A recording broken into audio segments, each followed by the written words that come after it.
Hello everybody and welcome back to LMM, and if you're enjoying what you're seeing on the channel at the moment, how about giving this video a like and maybe subscribing to the channel to help us grow, and perhaps even check out our Patreon. Today it is the Wally weekend, so I'm starting in the most obvious place in Bydgoszcz in Poland. Yep, and I'm still going to Wally. I've got to fly home first. Here we go. Now I will concede that perhaps flying from another country to go to a model railway show on the day of the show is perhaps a tad ambitious, and by the time we got into the air, Wally itself had opened, and so my friends who had been there on time could go in and experience the show.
Wally was its usual massive self, with layout, exhibitors and traders as far as the eye could see in every direction.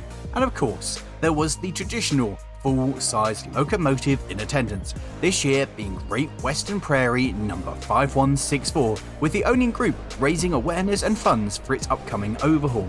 And I'm always really amazed by the amount of detail that is included in the 1:1 scale modelling. And although I wasn't yet at the show, from where I was sat, it almost looked as if I was looking over a giant model railway. Anyway, on to some of the layouts. First up, we have Netherwood Sidings, which is an O-gauge layout representing the Woodhead line in its final years. The most impressive and obvious feature about this is the fact it's got the overhead modelled. So much time and effort must have gone into making that. It's just bonkers. It's such an impressive thing to see. And personally, I've never seen the overhead modelled in O-gauge, so this was a first for me.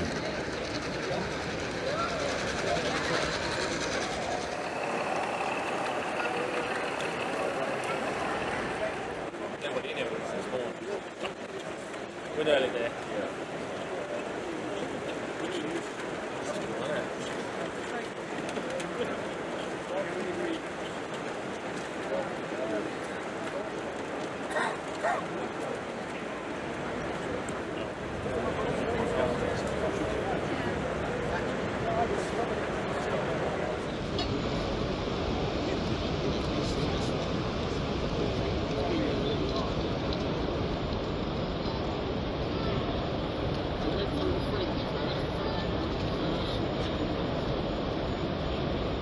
Next up was Annaskol, modelled in OON3, which represents the 3-foot gauge that was used in Ireland. Annaskol is a village in County Kerry in the southwest of Ireland, and was part of the line connecting Tralee with Dingle, one of the famous and much missed narrow gauge railways of Ireland. The station was a favourite spot for photography in the line's final years, but resources to help model the station are few and far between. Despite the large number of photos, locomotives, wagons and steam seem to get in the way of the station, so some guesswork had to go into construction. And what you see here aims to capture the character of the railway, even if it isn't 100% accurate.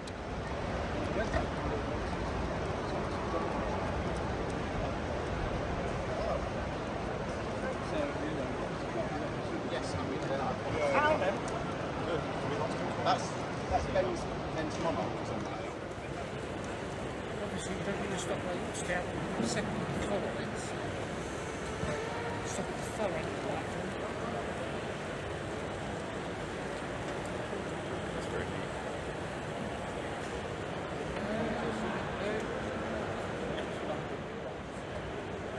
Very good slow start. Just like body inside.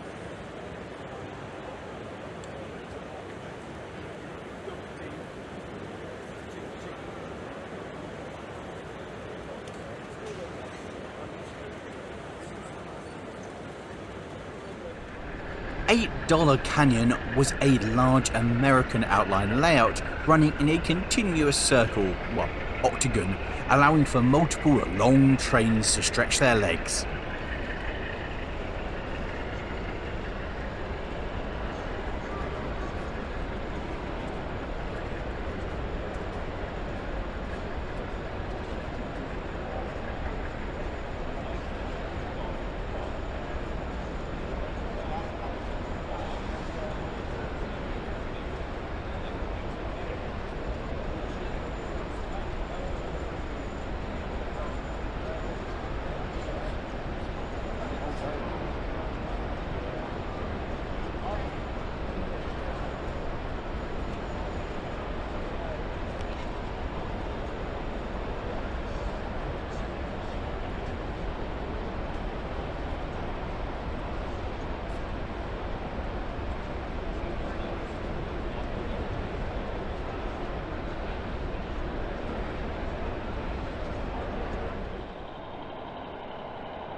Another American layout in the physically bigger ON30 scale was Carolina Falls, and what was really impressive about this was the fact that it had actual running water on the layout, going over a waterfall, and I thought that was just kind of neat.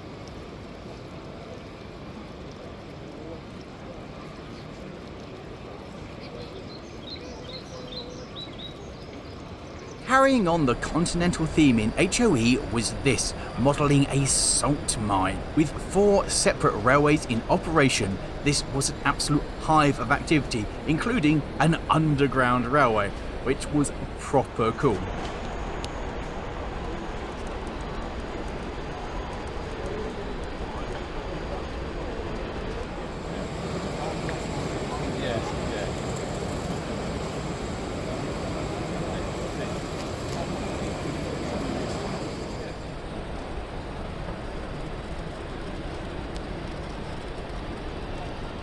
One of the coolest things about the layout, however, was the working aerial ropeway.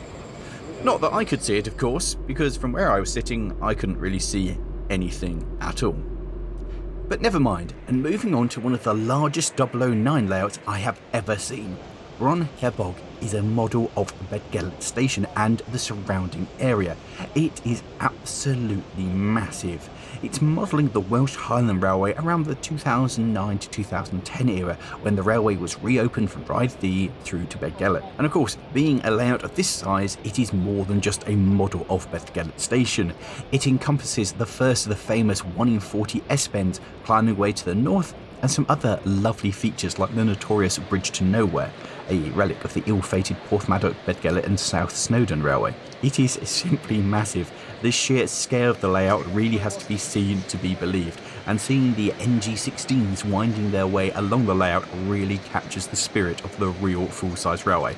This is absolutely superb, and the man-hours that have gone into all of the detail throughout it is absolutely mind-blowing.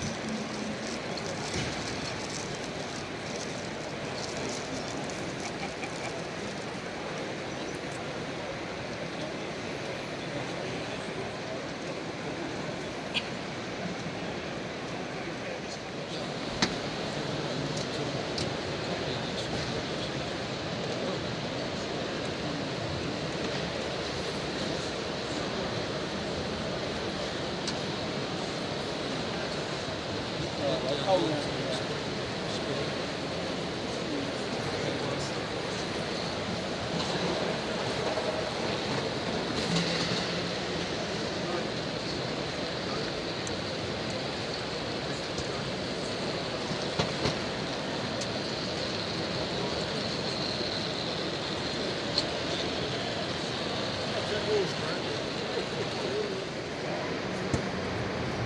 a bit pink. Does it read?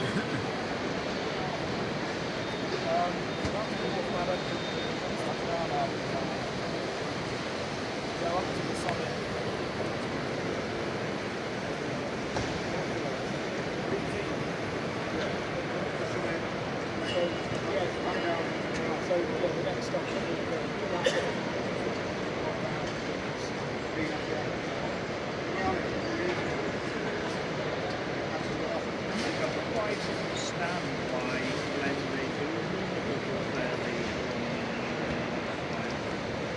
it almost seems to be quite restricted and not letting go.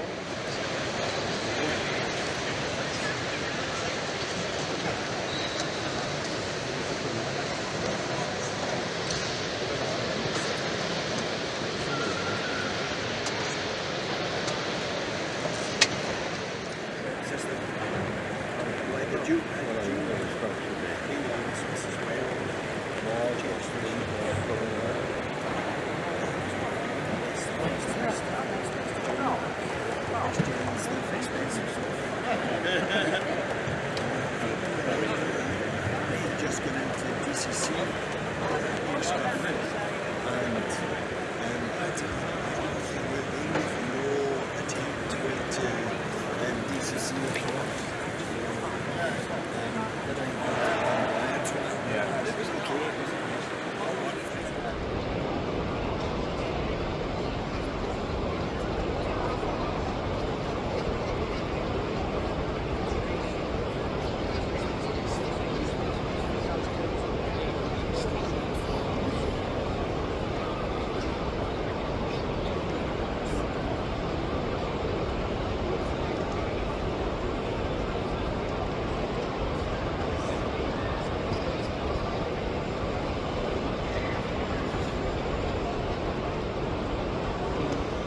Keeping the track width the same but moving to a different scale was Hawes Junction in N, featuring the famous Garsdale Viaduct and modelling the late 60s when steam was being phased out in favour of diesel. One of the things that you really get with N is a sense of scale, and that the trains have actually travelled somewhere, and seeing them go over the viaduct was fantastic.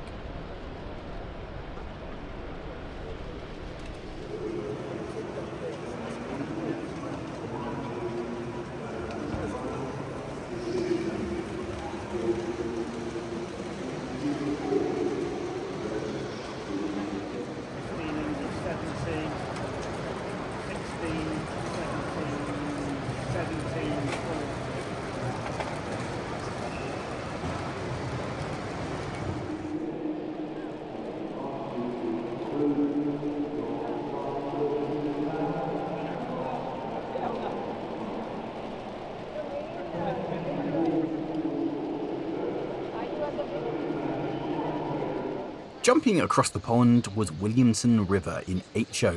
The layout represents a small industrial line somewhere in British Columbia, Canada, featuring a small terminus station where Budd railcars take passengers to work. The line has mixed freight service from both Canadian National and Canadian Pacific.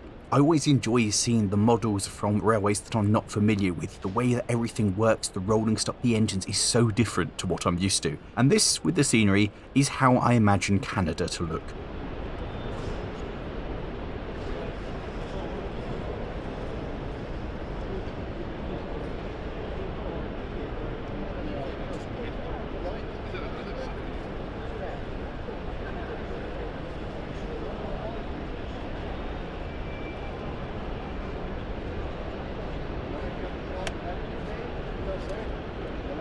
Keeping away from the British mainland was Man in Middle, based on the Isle of Man Steam Railway and modelling a never-built section in the summer of 1964 where the railway was a shadow of its former self, with short trains and few passengers. And this has got to be one of my favourite names for layout ever, Man in Middle, because the guy's in the middle of it. I think that's great. The Isle of Man Steam Railway is so iconic and instantly recognisable, and even though this location was never actually on the railway, it just looks like the Isle of Man to me.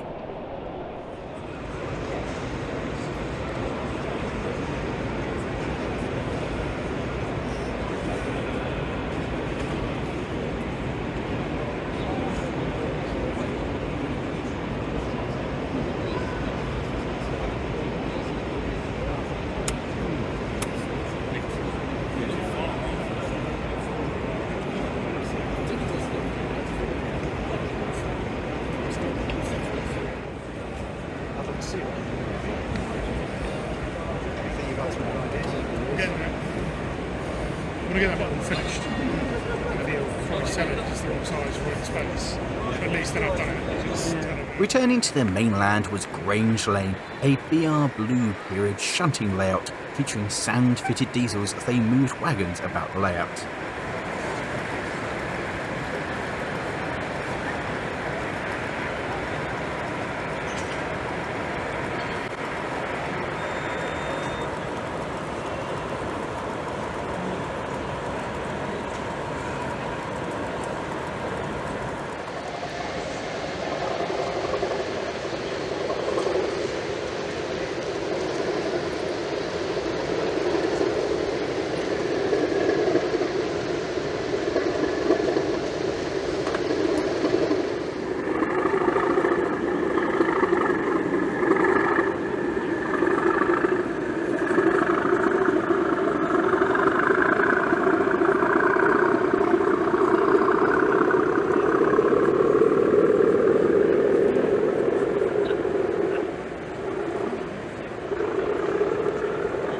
Something entirely different and showing what a wide and varied hobby model railways can be was Loft City Central, which was entirely built out of Playmobil trains and accessories. And I've got to admit, when I was little, I really wanted a Playmobil train set.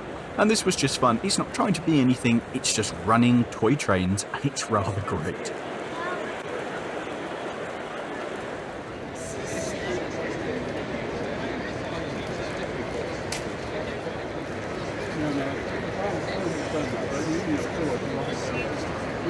I don't know if someone's been doing it, so when you get older, no, sorry, you have to go. 40.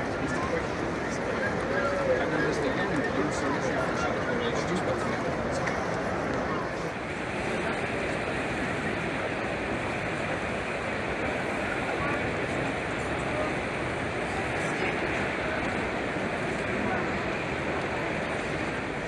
By this point, I'd crossed over into UK airspace, but I was still a long way away from Whalley, as was the focus of this O-gauge layout, looking at a typical German branch line terminus, and this is meant to be part of a larger layout, so I guess watch this space for future exhibitions. And for extra ambiance, all the locomotives that I saw were sound fitted. You've been on plenty of what happens when you stop at the station and you have to change direction.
Your feed is very crossed.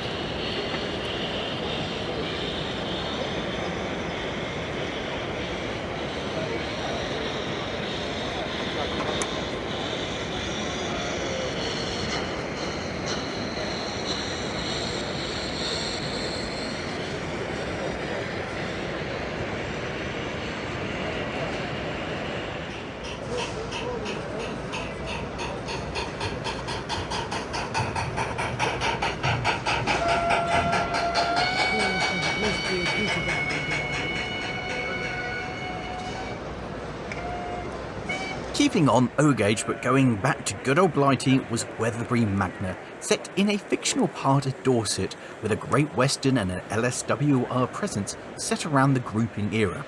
The layout is a continuous run, allowing for 360-degree viewings of the Great Western Main Line, with the LSWR going off down a branch line. It is absolutely massive, as you can imagine being an oak edge, but the sheer scale of the layout is something else. With all the fine detail and the scenics going on, it's just awe-inspiring.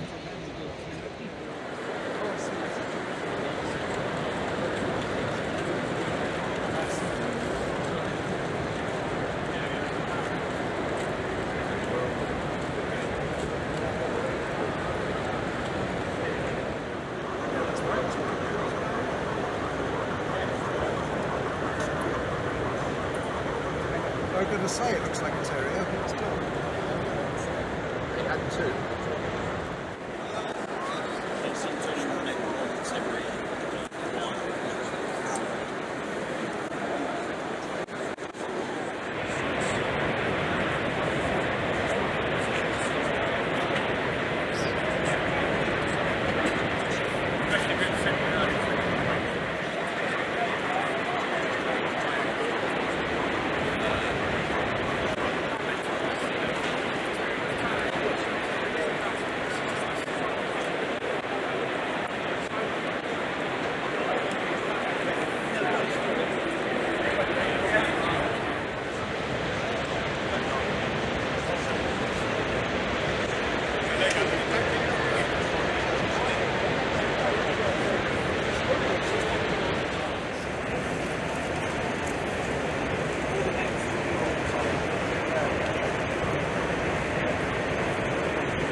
Carrying on with a vaguely Great Western theme was the Hampshire Area Group 16mm Modelers Association, who featured a variety of 16mm locomotives, including live steam and a selection of other models running around a relatively large layout.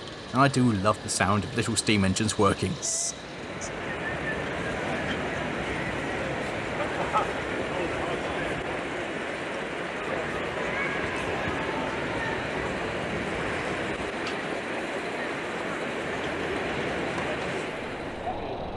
I mean, me and Dave got a photo with him.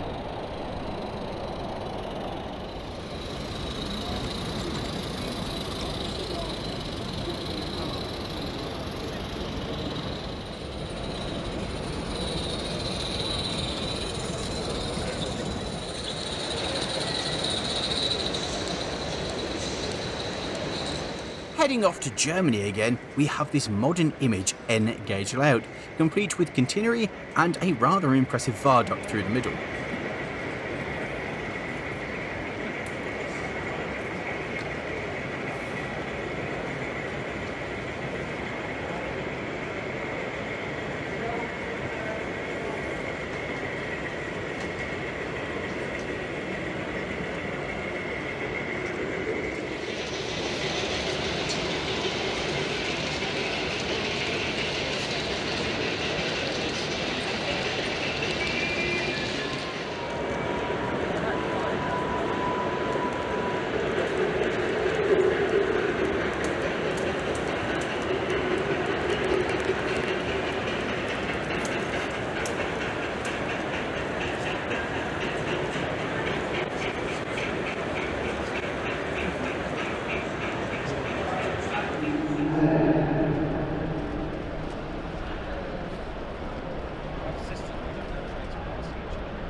Also in N was Cross Harbour, showing a busy British port preparing for invasion in the Second World War. There was just so much to look at and appreciate on this layout.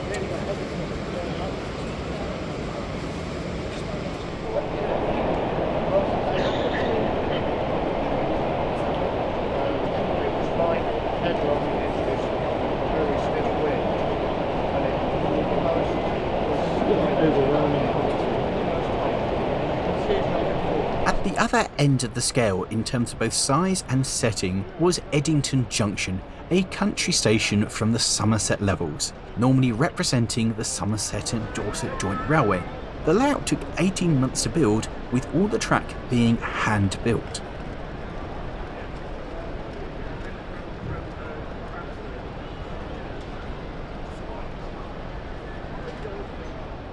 Also set in the West Country was Hookton Riverside, the terminus station of the fictional Hookton and Lipvale Railway down in Dorset, and is set in the late 1940s or early 50s.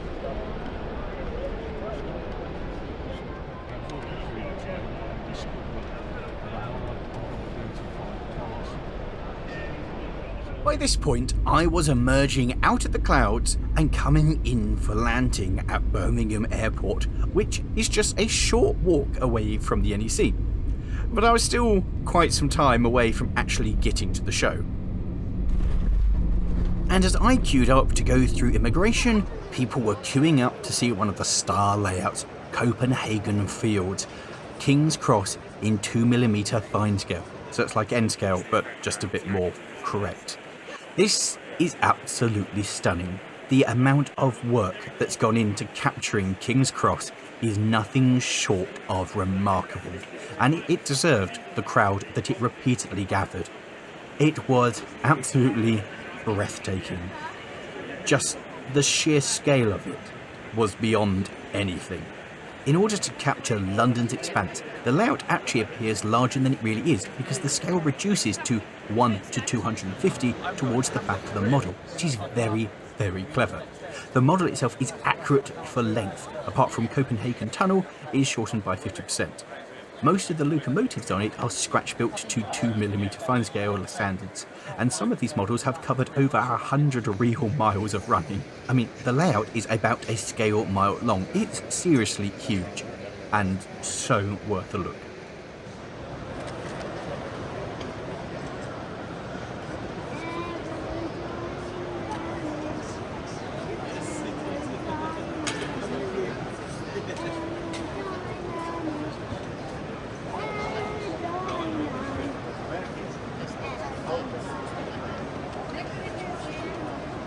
In a similar scale in Germany, somewhere near the Black Forest, is the setting for this layout. The real location never had a railway, so this is very much a what if. It's quite impressive with the trains coming out and then doubling back upon themselves to get to the station and yard area. What's particularly impressive about this layout, and unusual to see in N-scale, is the catenary has the wires modelled. Quite often in N-scale, while the line-side structures are there, the wires themselves are actually missing, whereas this layout has them modelled as well, and that must have been so mind-numbingly fiddly to try and achieve.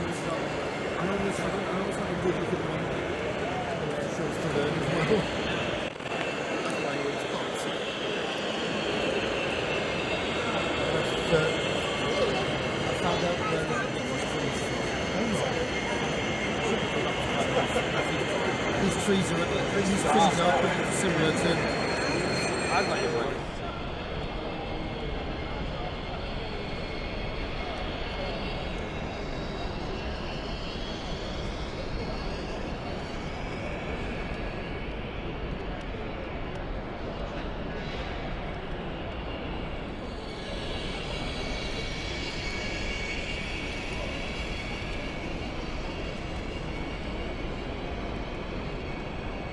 Also in N-gauge, and also surprisingly featuring complete overhead complete with wires, was the Viaduct, a lockdown project.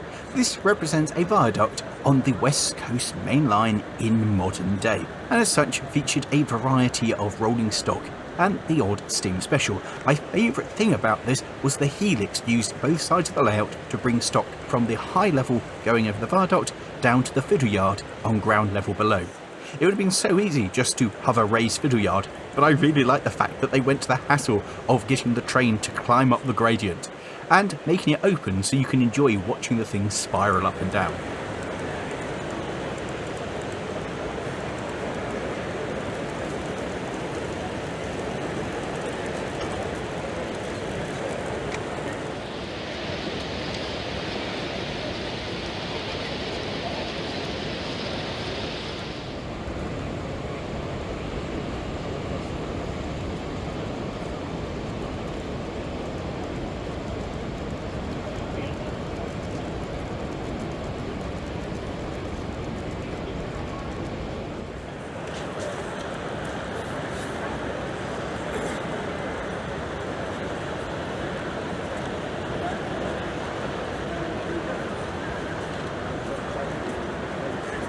Moving back up to O Gauge, we have Hillport Goods, set somewhere in North Staffordshire during the BR Blue period in the late 70s, representing a small urban yard of the type that was soon to disappear. The most amusing thing about this, as it was built because the owner desired one of Dapol's new Class 08s and wanted a layout to shunt wagons around. And things got a little bit out of hand, and here we are. Something that actually I can really relate to.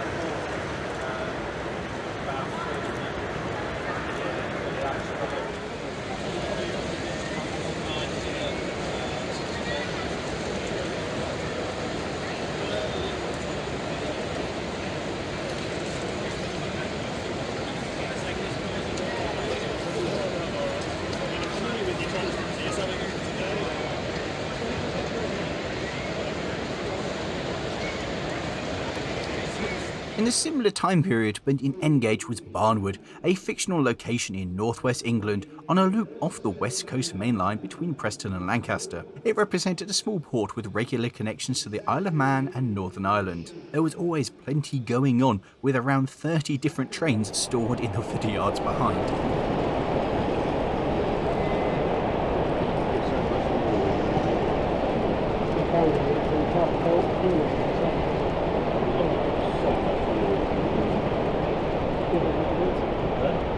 Jumping abroad again, and this time to Italy, the Italian Railway Society had got their own layout running, which was a small yard scene that had various locomotives moving around. And I don't really know anything at all about Italian railways, so for me it was fascinating just to have a look and see what some of the locomotives and stock looked like.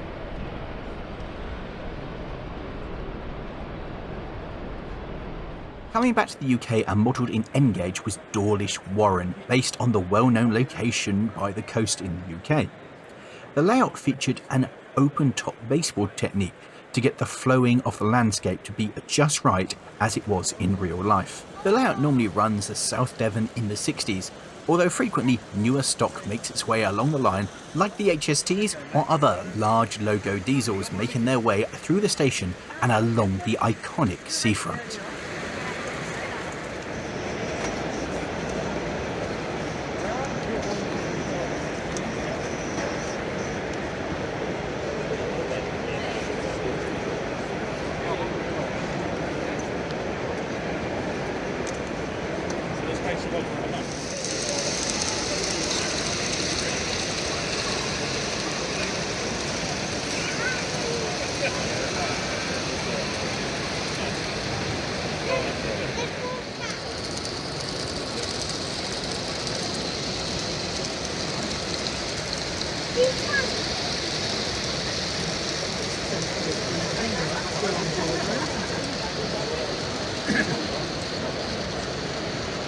By this point, there were only a few hours of Whalley left, but I had managed to make it inside, and I'd got to meet up with a load of you guys. I'm always so excited when you guys come up and say hi, it makes everything worthwhile.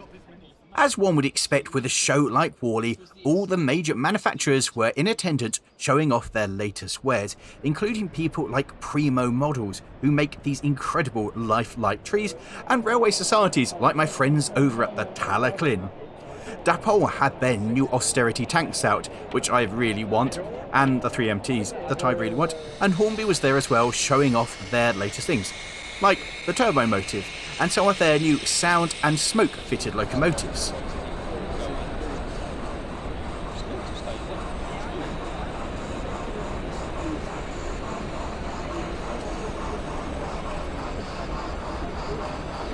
Now, for me, the sound-fitted steam engines just don't do it. They don't sound right, it sounds very digital and very fake. For the diesels, however, I think the sound works quite well, but it's just not there for me on Steam yet.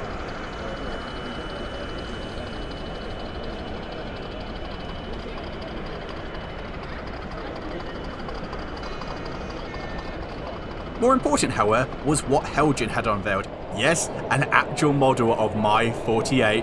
Look at it! Just like my one. I'm so excited to see that. Also, I'm quite excited for the O2 that they're making and hope to get my hands on one of them as well, because they're proper cool.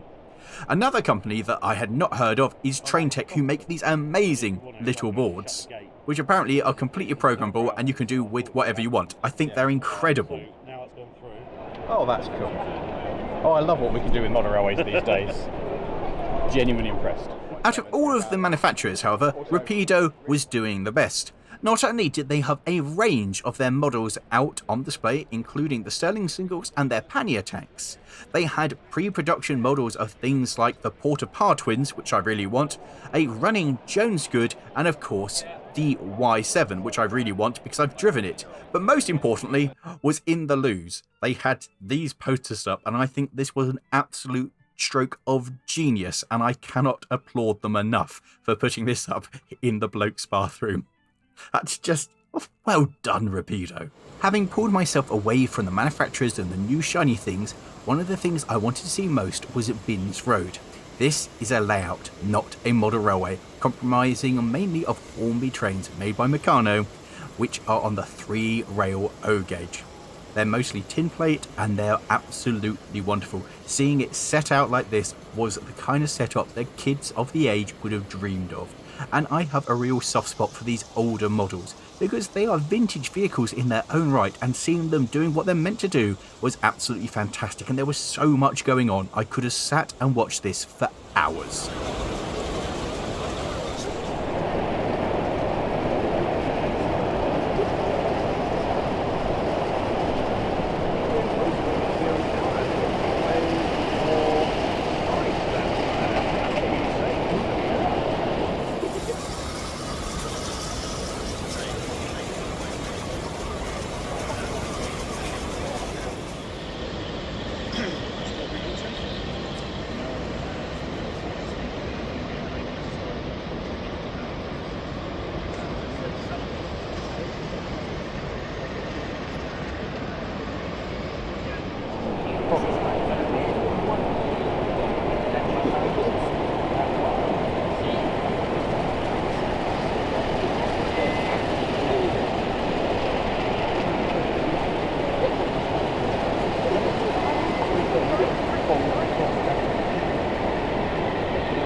Another setup that was more of a layout than a true model railway was Ridings in Gauge 1, featuring a load of live steam.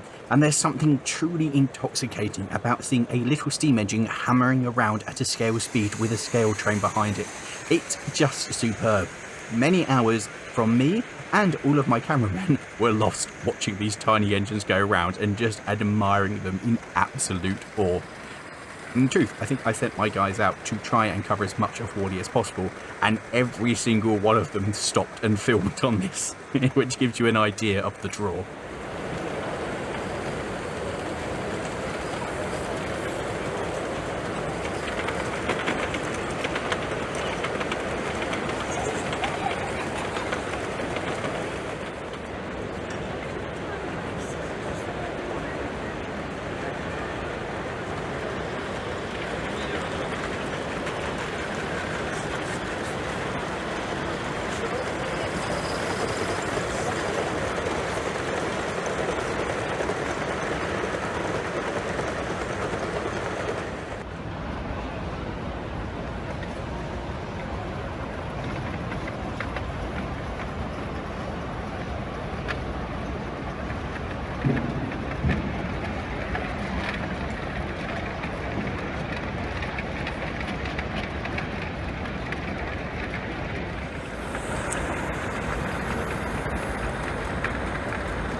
I then got recognised and pulled away to be interviewed for my thoughts on WALL-E and other stuff, which was kind of exciting, but not as exciting as this from Teeny Trains. Yes, that is a 20p piece it's going round. It's so small!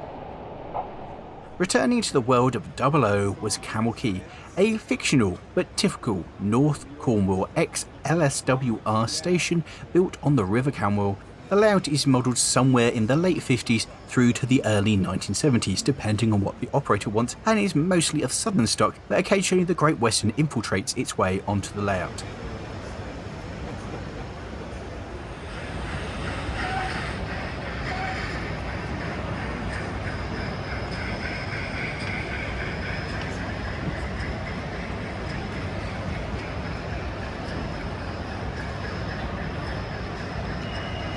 Once again, heading away from England was this layout from Belgium, inspired by the local resort of Bouillon, and the entire network is made with the original plans of the SNCV. But as space was limited, things have been moved a little bit closer together, but it gives the feeling of the real place.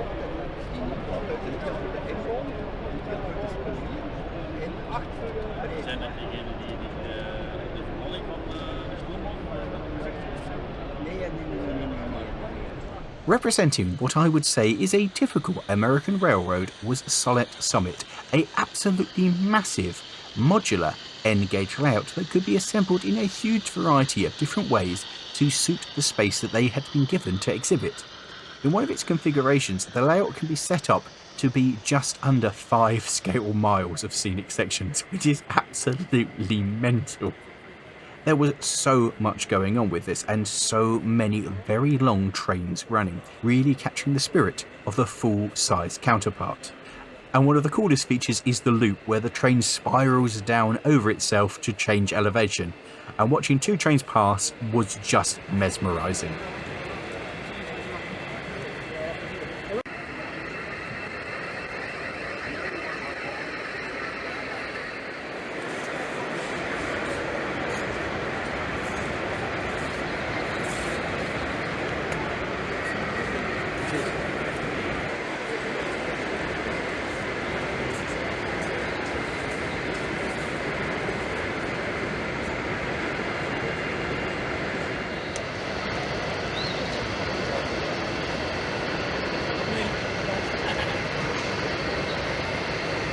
You go all the way through.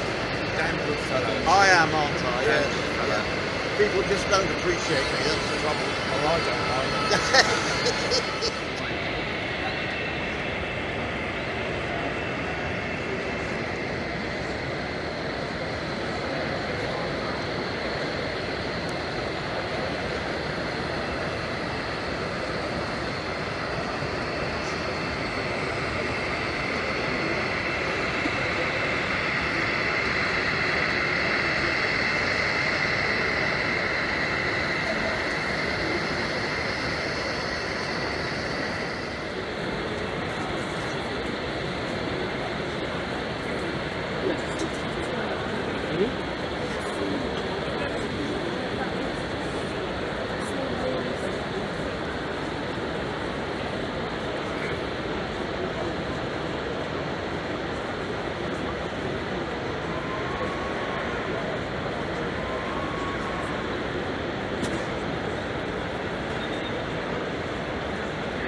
The final layout that I've got to share with you was also one of the smallest, being modelled in Z gauge. In fact, the only Z gauge layout in attendance at this year's Wally. It's such a tiny scale, with all of the detail being so fiddly. Yeah, that's right. We've got 500 people coming. So how do you get that? So what's you got? That. Hey! This is it. And with that, sadly, it was the end of the show. I'm feeling powered. So guys, I'm now returning to my car at the end of a wonderful Wally. Thank you to each and every one of you who came out to say hello. It's been such a joy getting to meet you guys. Always is the greatest pleasure. And if you have enjoyed this one, how about clicking there and there for last year's Wally and another model railway video. Hope you've enjoyed it, guys. Thanks for watching, and it was a pleasure to meet all of you. We'll see you next time. Ta-ra!